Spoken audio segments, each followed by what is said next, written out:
Alright friends, one of the first things we have to do to get started is to safely raise and support the front end off of the ground and then remove all 5 of our lug nuts and the wheel. Now let's pinch off the flex hose. Now we're going to come right over here to this area, that's the banjo bolt. Let's go ahead and remove that as well.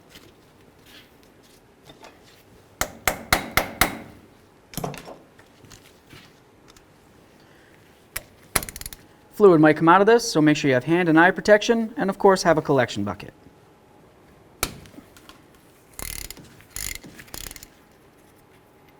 There's our banjo bolt. Let's go ahead and break this free. Now that we have the flex hose off of there, we're going to go to our brand new caliper. We want to continue on by taking this little tab out of the hole that's inside the caliper. Once you have that out, go ahead and put it into your existing caliper. That's going to help ensure that fluid doesn't come flying out of this and into your face. After you've done that, let's continue on to removing our caliper bracket bolts. There's one. Let's do the same to the other. Here we are. Go ahead and grab onto that caliper. Now lay it on the floor looking like this, and we're going to remove the pads. You might need a pry bar of some sort. Typically, you can just go ahead and grab onto them and wiggle them right out.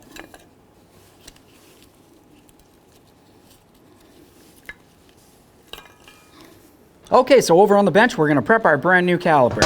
One of the first things we have to do is go ahead and remove our caliper sliders.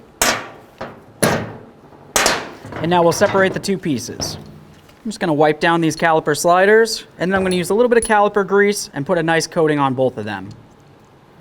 When I do the coating, I want to make sure that I come up and over this ridge right here, the first ridge. That's going to be the area where the caliper slider boot's going to be, and it needs to have some grease in there to keep the moisture out.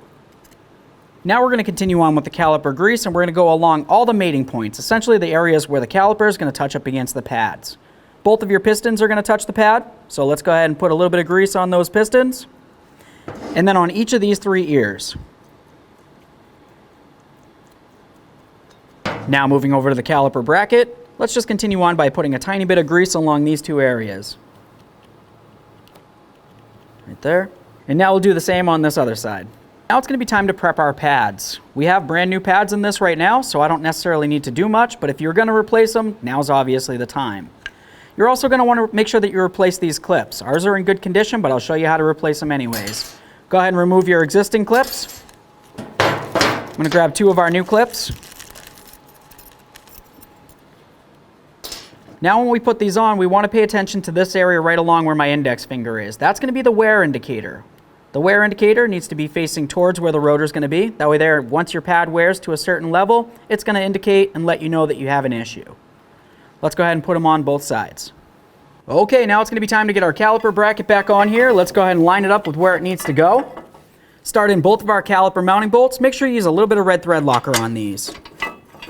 Now let's torque these bolts to 77 foot-pounds. Let's get our pads back in there.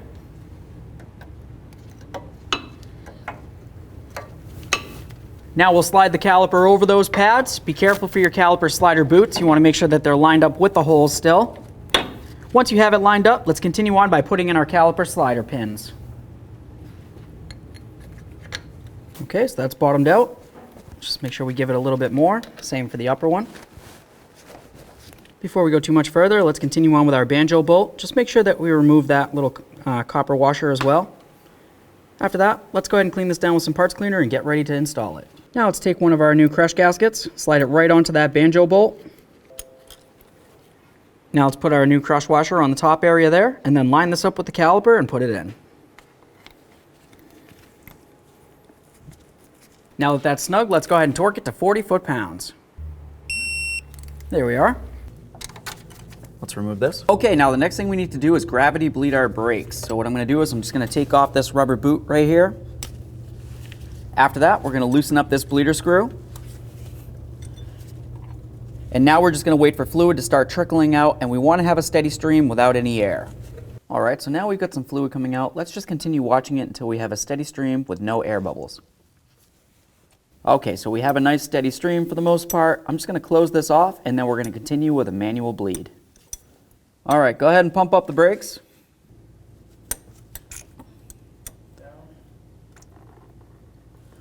So we can see we have a lot of air coming out of the bleeder screw here.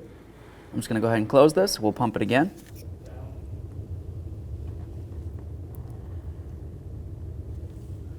That one looked a little better. Let's go ahead and do it again. We just got a lot more air. Just gonna let this burp out the rest of the air that's in there for a second here. We'll close that. Let's do it again. Perfect. We had no more air coming out of the bleeder screw here, so we went ahead and closed it off. At this point, you want to go ahead and clean it down and then put on your wheel. Now let's get our wheel back on here, snug up all of our lug nuts, get the wheel gently on the ground, and then torque the lug nuts to 100 foot-pounds.